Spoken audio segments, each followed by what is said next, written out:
Ahora sí, vamos a comenzar con un nuevo tema, que sería el tercer tema del curso, que en este caso es quemadores.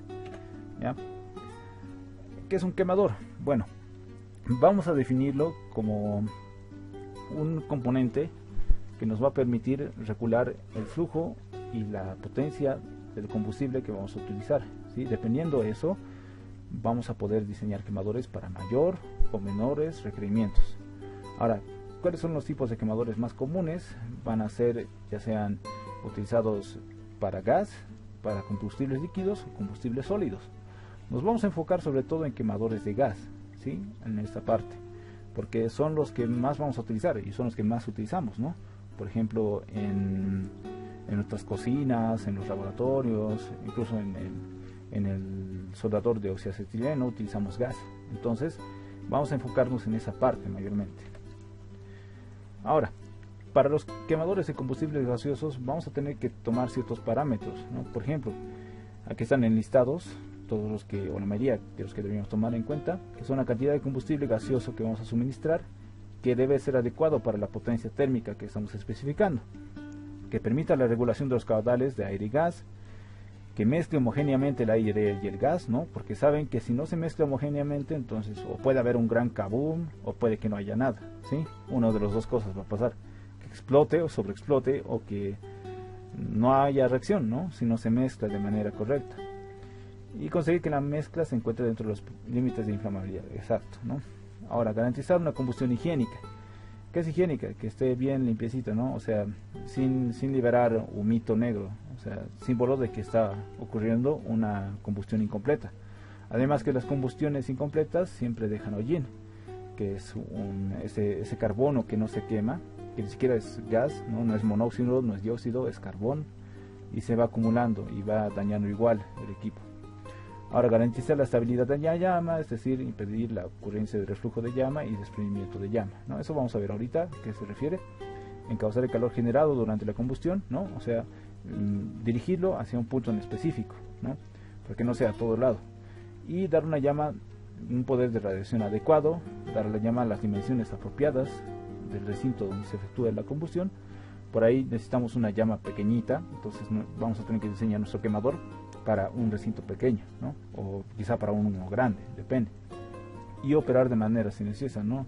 No queremos, digamos, que esté haciendo sus super ruidos de explosión como una turbina de avión, ¿no? No nos conviene. Ahora, vamos a diferenciarlos en dos tipos: los quemadores atmosféricos y los quemadores de aire forzado, ¿no? O de tiro forzado, ¿ya? ¿Cuál es la mayor diferencia? Bueno, como lo explica ahí y directamente los gráficos también lo muestran, los atmosféricos no necesitan de nada más que su funcionamiento de su estructura, ¿sí? Por su simple estructura, el aire va a ser absorbido por diferenciales de presión para que funcione el gas junto con el aire, ¿sí? Se mezclen de manera automática. Ahora va a haber este que es de otro tipo, con un cosito Venturi, y este que es de otro tipo también, ¿no? Otra estructura. Ahora, por los de tiro forzado, vamos a necesitar un ventilador. Este ventilador va a ser el que fuerce al aire a entrar para que sea combustión en exceso, ¿sí? Combustión en exceso o más exceso. Si se necesita mucho más aire, pues un quemador de aire forzado es lo que se utiliza, ¿sí? O incluso en lugares donde, digamos, no haya la posibilidad de tener un quemador atmosférico, por ejemplo en calderos, es que se utiliza quemadores de tiro forzado, ¿ya? O de aire forzado. Y aquí está. Ahora, pasando esta parte, aquí tenemos lo que es diseño de quemadores atmosféricos y podemos ver la estructura de lo que es un quemador, ¿no? Aquí tenemos el gas, cómo está entrando el aire, ¿no? Es distinto la entrada de gas y la entrada de aire, por si acaso. Este es el inyector. El inyector está aquí, por si acaso, no está acá. Este es el inyector. Y este es el diámetro que vamos a tener que calcular cuando les dice diámetro de inyector. Esta cosita de acá, ¿sí? Oxy, este es uno atmosférico, ¿no? Atmosférico. Sí, correcto, este es uno atmosférico. Porque no tiene un ventilador atrás, ¿no? Así lo vamos a denotar. Cuando tiene un ventiladorcito atrás, ni siquiera es necesario hacer toda esta estructura, ¿sí? Esta estructura es para que el aire entre de manera automática, ¿sí? Así es como vamos a diferenciar igual un atmosférico de uno de tiro forzado. Ahora, como pueden ver, este va a ser el diseño más sencillito y más común y el que vamos a aprender a diseñar. Lo que ocurre aquí es la mezcla de los gases, de acá sale la llama y bueno, pues nada más, así de sencillito es un quemador, ¿sí? No es mucha cosa, no es mucha ciencia tampoco. ¿Ya? A ver, pues tenemos aquí esto, la potencia de quemador. Esta ecuación es súper importante, ¿sí? Esta ecuación sí la van a necesitar y es la primera quizá que van a utilizar casi siempre que les den un quemador. ¿A qué se refiere? La potencia de quemador es Q suministrada, ¿sí? Esto es el calor que vamos a suministrar, ¿sí? Y es igual al flujo volumétrico por el PCS, ¿no? Flujo volumétrico de combustible, por si acaso, por el PCS, ¿ya? Y bueno, aquí están sus unidades: kilowatts, flujo volumétrico en metros cúbicos normales sobre segundo, y el PCS kilojoules metros cúbicos normales, ¿ya? Esto también podría ponerse, por ejemplo, en flujo másico, ¿no?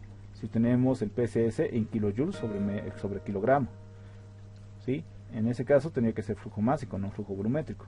Ya puede haber variantes para la ecuación, pero esta ecuación es muy importante, ¿sí? Y además tengan en cuenta esto, que es calor suministrado. Eso lo vamos a ver ahorita.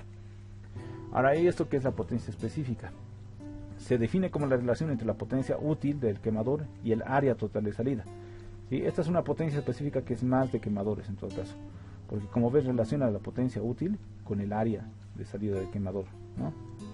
Por ejemplo, si tengo mucha potencia en una área chiquita, entonces voy a tener un QE mucho mayor, ¿no? Obviamente. Si tengo un pequeño Q de potencia útil en un área grande, entonces mi potencia específica va a ser menor, ¿no?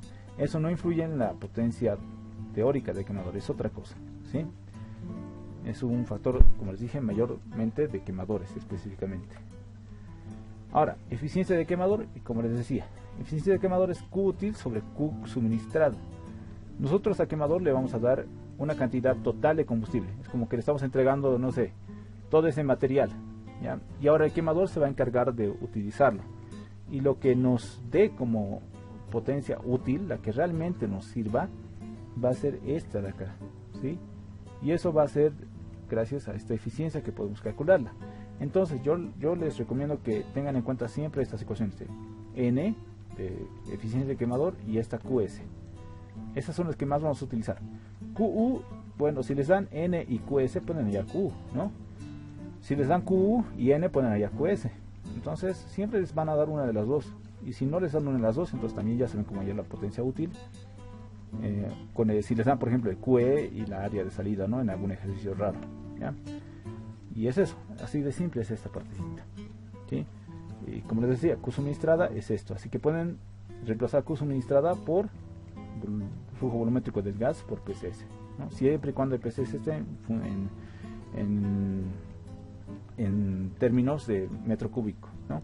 Y no en kilogramo. Si es en kilogramo, entonces flujo másico. Ahora, las características de la flama de un quemador atmosférico, es lo que les decía hace ratito, ¿no? Aquí ya tenemos más explicadito todo lo que ocurre, cómo va la magia. Tenemos el inyector, el aire que está entrando, se divide en estas partecitas, ¿no? Estos ahorita vamos a ver cuáles son, ¿sí? El tubo mezclador, esta parte se llama difusor, la cabeza del quemador, y aquí está la llama, ¿no? Como ven, aquí hay una zona de depresión, que es donde hay ese diferencial de presión que va a hacer que el aire entre de manera natural. Ahora aquí tenemos unos ejemplos de llama, ¿no? Cuando es una combustión incompleta tenemos este tipo de llama. Si se fijan, parece la llama de una velita, ¿no? En una vela está quemando prácticamente al 100%, se podría decir, queriendo llegar al 100%, ¿no? Pero sin poder alcanzar eso, porque igual una combustión teórica es casi imposible. A la combustión incompleta tenemos una llama un poco más higiénica, pero sigue habiendo, miren, rastros de monóxido de carbono, ¿no? Es este fueguito de color más amarillento, ¿sí? A la combustión casi completa, como pueden ver, tenemos ya prácticamente una llama azul, ¿no? Esta llama azul significa que aquí se está quemando al 100%, ¿sí? Teórico prácticamente. Y aquí en los bordes hay todavía un poco de suciedad, digamos. Es una llama medio cochinita, pero no tanto. Y esta llama ya es combustión completa, ¿sí? Al 100% prácticamente. Tiene alguna que otra imperfección, pero es prácticamente estequiométrica, ¿ya? Y como pueden ver, esta temperatura igual, o este color de llamita, significa que ahí está la temperatura más alta, ¿sí? En el exterior es la temperatura más baja. Cono frío, no llega oxígeno, poco oxígeno, abundancia de oxígeno, alcanza. Ah, no, creo que la Verres, ¿no? Creo que la Verres. Como aquí no había tanto oxígeno, allá afuera era más alto la temperatura. Algo así era. Ahorita me estoy confundiendo, chicos, ¿sí? Pero en sí, lo que les decía, esto es como pueden diferenciar cuál llama es más higiénica que otra, o por ende cuál está con una mejor combustión.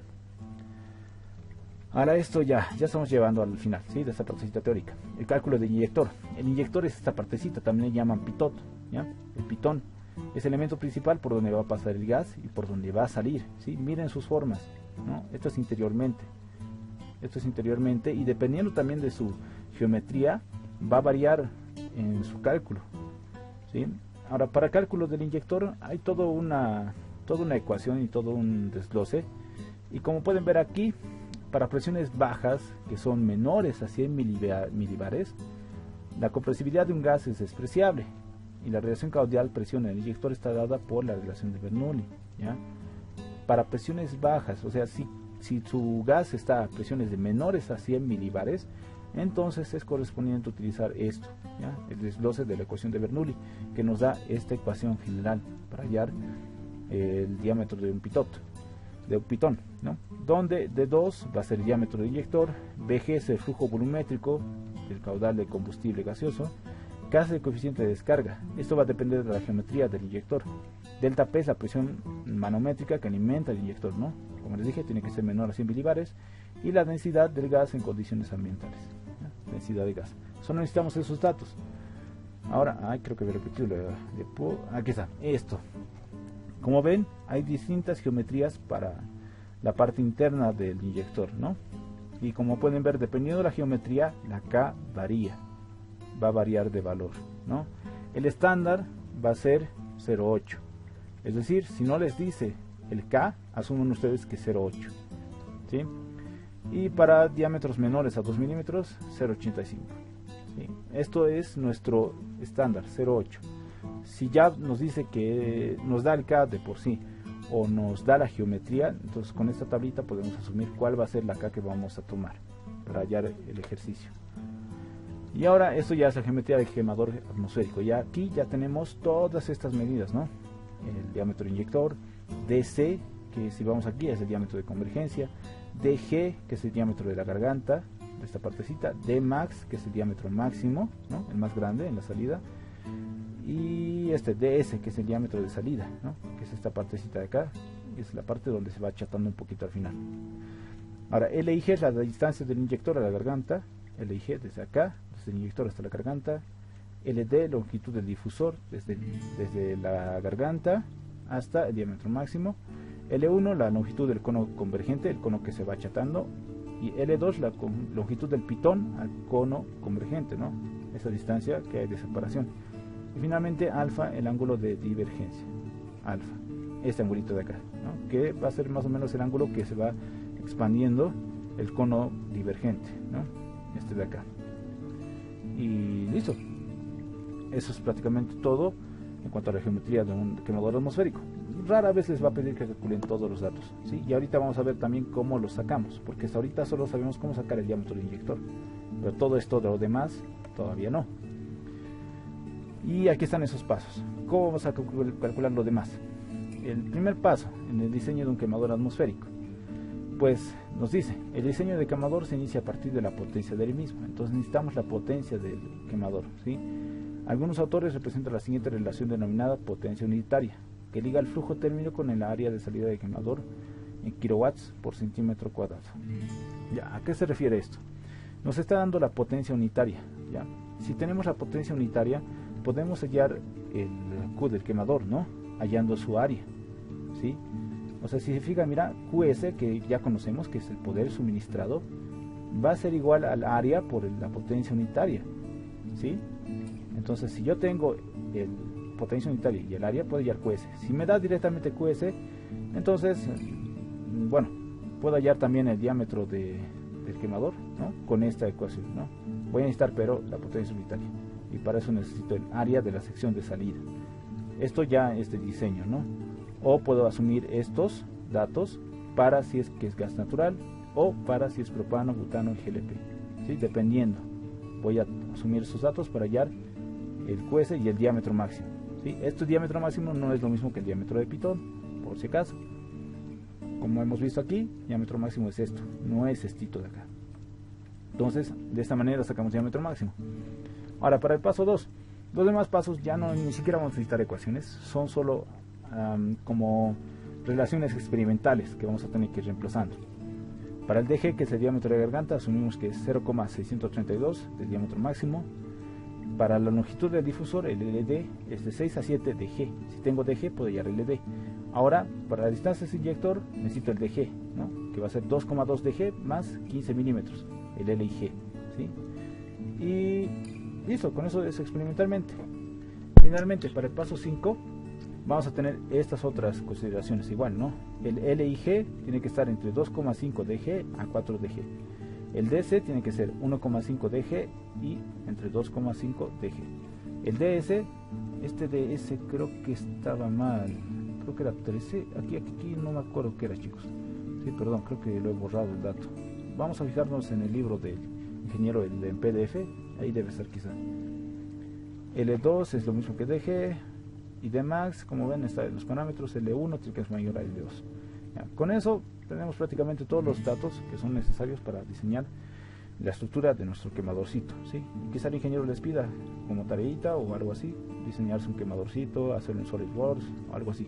Eso solía pedir cuando estaba en clases, ¿ya? Y eso es prácticamente todo lo que vamos a llevar, al menos por esta parte de quemadores, ¿sí?